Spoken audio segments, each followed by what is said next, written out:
কিয়ামতের আলামত দুই প্রকার, বড় আলামত, ছোট আলামত। সম্মানিত ভাইয়েরা, ছোট আলামত তিন প্রকার।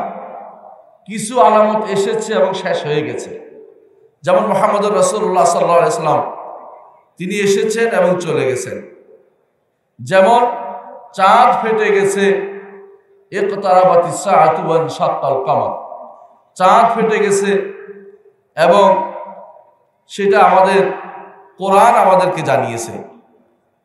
আবার কিছু আলামত আছে যা আসছে এবং চলছে, যেমন হত্যা, হানাহানি, মারামারি, এগুলি এসেছে এবং চলতে আরম্ভ করছে। ছোট আলামতের মধ্যে 3 নম্বর কিছু আলামত আছে যা এখনো আসেনি। তার মধ্যে কয়েকটা বলি। 1 নম্বর হচ্ছে ফোরাত নদী থেকে স্বর্ণের পাহাড় বের হয়নি। দ্বিতীয়ত, মুসলিমদের সাথে ইহুদি নাসারাদের সর্বাত্মক যুদ্ধ হয়নি। তৃতীয়ত, কনস্টান্টিনোপল আমাদের হাত ছাড়া হওয়ার পরে আবার যুদ্ধ করে সেটাকে এটাকে হস্তগত করার বিষয়টি আসেনি। এভাবে অনেক আলামত এখনো আসেনি। কাবা ধ্বংস হয়নি, এটা এখনো আসেনি। অনেক ছোট আলামত এখনো বাকি আছে। কিয়ামতের আলামতের বড় আলামতগুলি আমি এখন আলোচনা করতে চাচ্ছি। বড় আলামতগুলি অনেক বেশি নয়। রাসূলুল্লাহ সাল্লাল্লাহু আলাইহি ওয়াসাল্লাম 10টি আলামতের কথা বলেছেন। হুযায়ফা ইবনে আসিদ রাদিয়াল্লাহু আনহু বর্ণিত হাদিসে এসেছে, তিনি বলেছেন, একদিন রাসূলুল্লাহ সাল্লাল্লাহু আলাইহি ওয়াসাল্লামের সাহাবীরা আলোচনা করছেন। তিনি যখন বের হয়ে আসলেন, রাসূল জিজ্ঞাসা করলেন, তোমরা কি নিয়ে আলোচনা করছো? তারা বললেন, আমরা আলোচনা করছি কিয়ামত নিয়ে।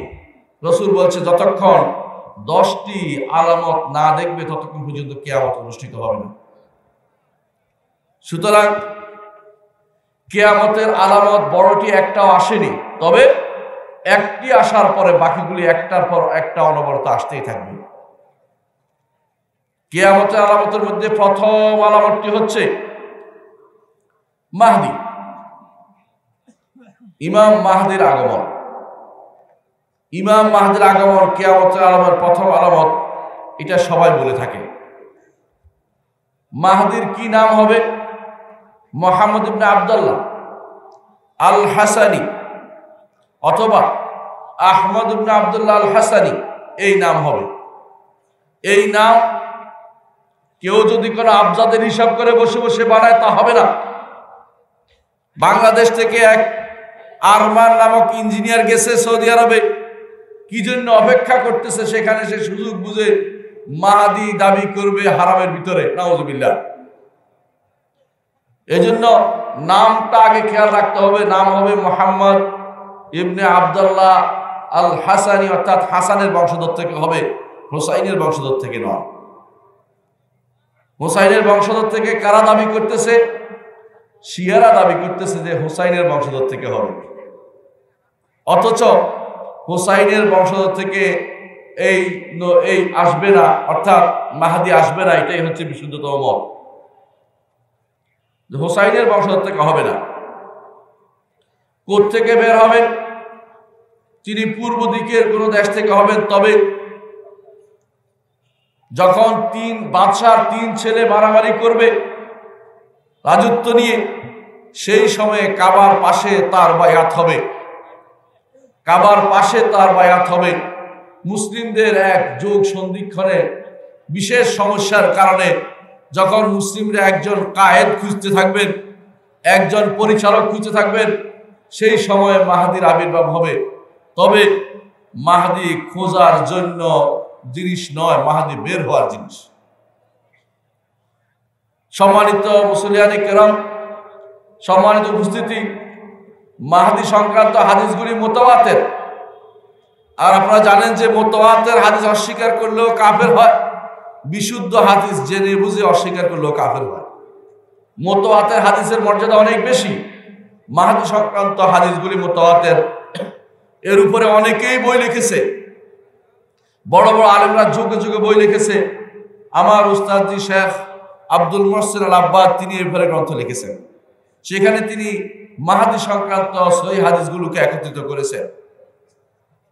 কিন্তু মানুষ মাহাদির ব্যাপারে কি দেখা যায়, তিন শ্রেণীতে বিভক্ত হয়ে গেছে।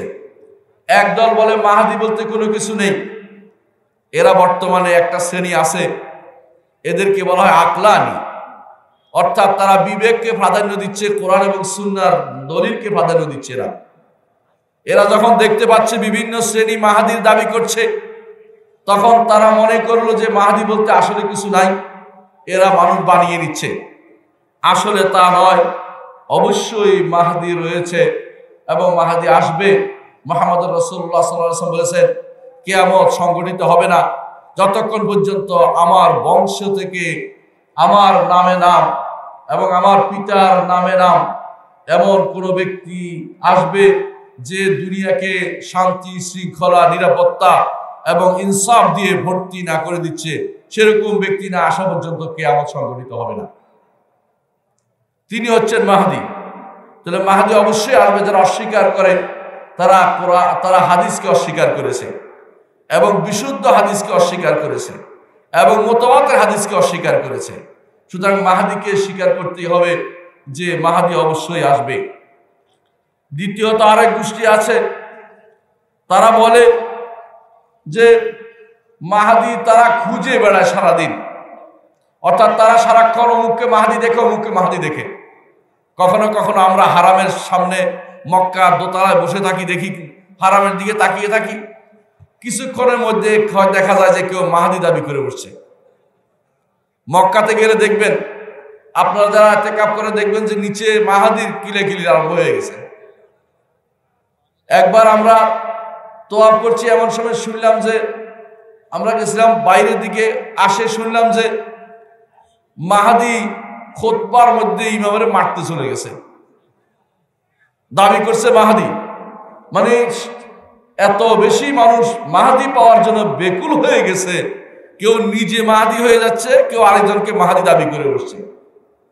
বর্তমানে কেউ কেউ দাবি করছে মাহাদি নাকি জেলে আটকা আছে। আমার নবী তো তাকে জেলে আটকা থাকবে বলে নাই।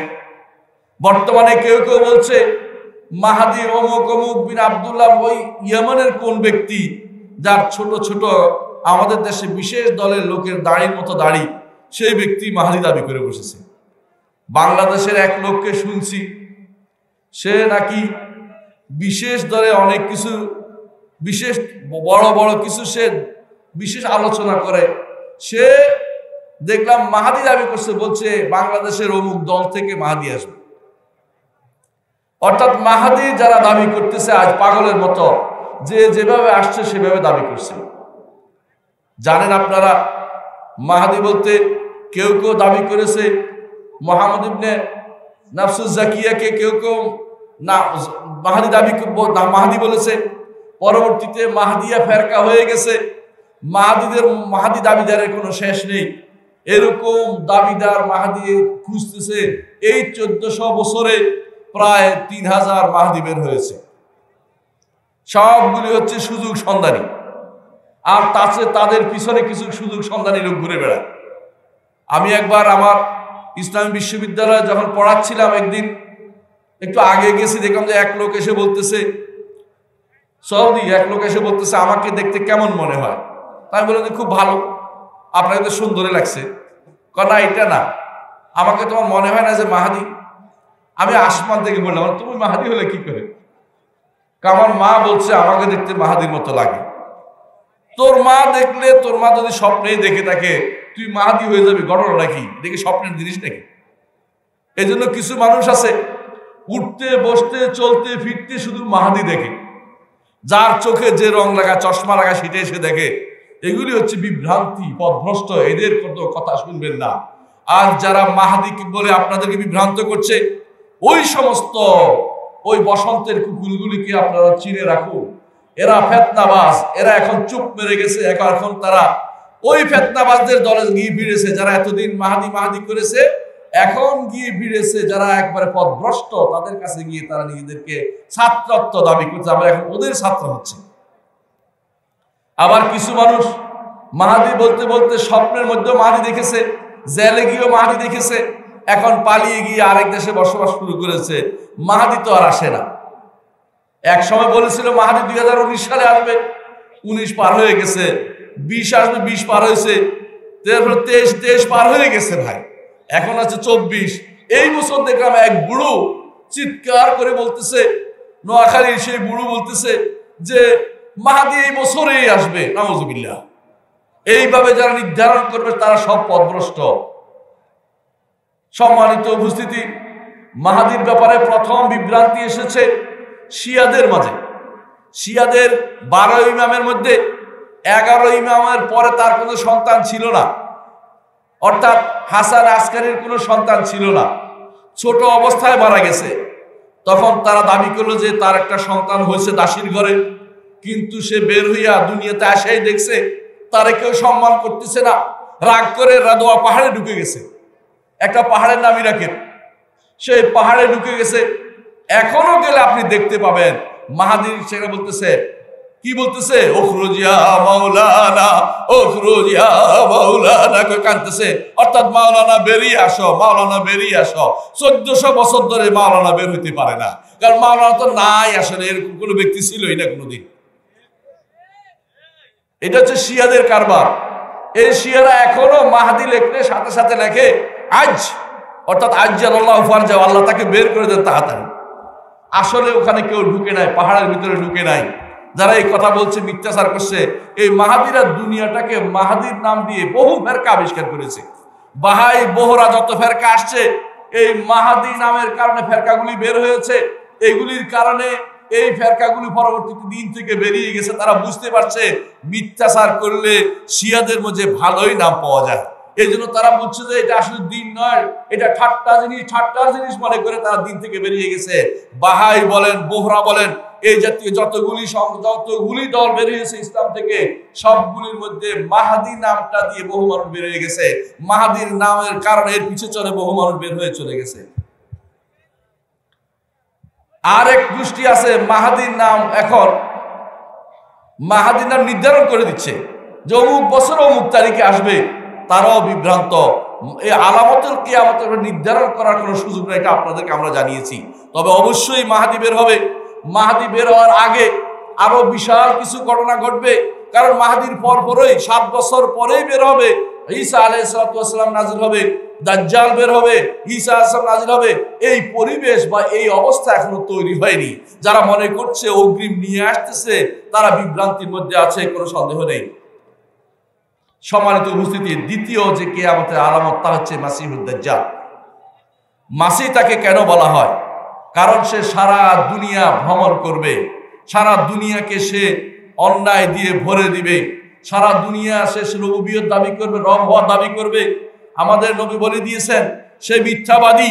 সে যদি করে রব হইতো তার একটি চোখের আলো সে বন্ধ করতে চালু করতে পারতো। সে তো তার তো এক চোখ কানা হবে, এক চোখ কানা আবার কিভাবে রব হইতে পারে?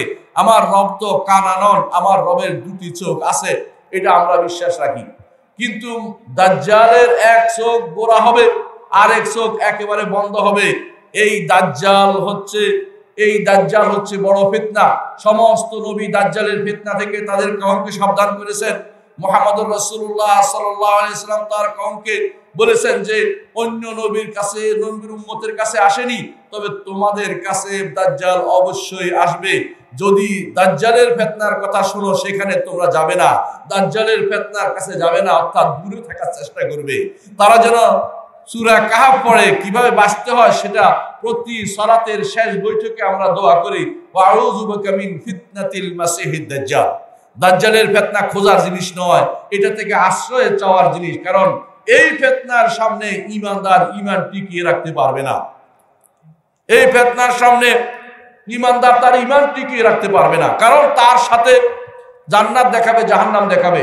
জমিনকে বলবে হে জমিন ভিতরে বের করে আস, জমিন ভিতর থেকে জিনিস বের করে নিয়ে আসবে। আকাশ বলে বৃষ্টি দাও, আকাশ বৃষ্টি দিবে। মানুষ সে ফিতনার সামনে পড়ে নিজের ঈমানকে হরণ করে ফেলবে। এই জন্য দাজ্জালের ফিতনা যখন আসবে যত পারে পালিয়ে বেড়াবেন, কিন্তু দাজ্জালের সামনে যাওয়ার চিন্তা করবেন না। দাজ্জালের ফিতনা বড় ফিতনাদের অন্তর্ভুক্ত। ইবনে সাইয়াদের নামে কেউ কেউ দাজ্জাল বলেছেন। কিন্তু সে প্রকৃত দাজ্জাল কিনা আলেমদের মধ্যে মতভেদ আছে। কেউ বলেছে না ইবনে সাইয়াদ নয়, বরং যার হাদিসুল জাসসাসের মধ্যে যার কথা এসেছে সেই দাজ্জাল হতে পারে। আমরা কোনোটাই অস্বীকার করছি না। দাজ্জাল অবশ্যই বের হবে, এটা ঈমান আনতে হবে। কোনটা নির্ধারণ করা আমাদের দায়িত্ব নয়। যখন দাজ্জাল বের হবে তখন আমাদের তাদের থেকে বাঁচতে হবে। মানুষ দাজ্জাল সম্পর্কে ভিন্ন ভিন্ন ব্যাখ্যা আবিষ্কার করে ফেলেছে। কিছু মানুষ নির্ধারণ করে নিয়েছে দাজ্জাল হচ্ছে ইউরোপিয়ান ফিতনা, ইউরোপিয়ান সভ্যতা। কে বলেছে জানেন? হিজবুত তাওহীদের চুরুট সিগারেট পানকারী ওই নেতা বলেছে, সিগারেট খাওয়ার হুজুরে বলেছে দাজ্জাল হচ্ছে ইউরোপিয়ান সভ্যতা। সে বই লিখে ফেলেছে দাজ্জাল, দাজ্জাল নামে বাংলা ভাষায় বই ঘরে ঘরে প্রচার করে দিচ্ছে, মানুষকে বিভ্রান্ত করছে। অথচ দাজ্জাল বের হয়নি। আরেক গোষ্ঠী বলে দাজ্জাল এটা না, দাজ্জাল হচ্ছে ইলুমিনাতি, এক চোখ বিশিষ্ট একটা জিনিস দেখায় তারা সিম্বল হিসাবে, এই জন্য তারা সেটাকে দাজ্জাল মনে করে বসেছে। একবার আমাকে একজন বলল যে আমি সৌদি আরব উমরায় গেছি, গিয়ে দেখলাম সৌদি পুলিশের তার পোশাকের মধ্যে একটা চোখ আছে, তাহলে ওরাই তো দাজ্জাল। নাউযুবিল্লাহ। এর অর্থ হচ্ছে তার মাথার ভিতরে দাজ্জাল ঢুকে আছে। এখন সে যেটাই দেখে চোখ একটা দেখলে দাজ্জাল হয়ে যায়। এই শয়তানি তাকে কে শিক্ষা দিল? দাজ্জাল তো মানুষ হবে, কোন সভ্যতার নাম নয়। দাজ্জাল মানুষ হবে এবং দাজ্জাল বের হবে যখন, তখন সেটা হবে প্রলয়ঙ্কারী ফিতনা। 40 দিনে সে সারা দুনিয়াকে চষে বেড়াবে এবং তার একটা দিন 1 বছর, আরেকটা দিন 1 মাস, আরেকটা দিন 1 সপ্তাহ, আরেকটা দিন অন্য সময়ের মতো। সাহাবায়ে কেরাম বললেন, ইয়া রাসূলুল্লাহ, তাহলে কি আমাদের 1 সালাত পড়লেই হবে? বলে না, উকদুরু লাহু কদরা, তোমাদেরকে সালাত আদায় করতে হবে সময় মতো। দাজ্জালের সময় সালাত আদায় করতে হবে। বুঝা গেল দাজ্জালের সময়ও ঈমানদার থাকবে, তারা সালাত আদায় করবে।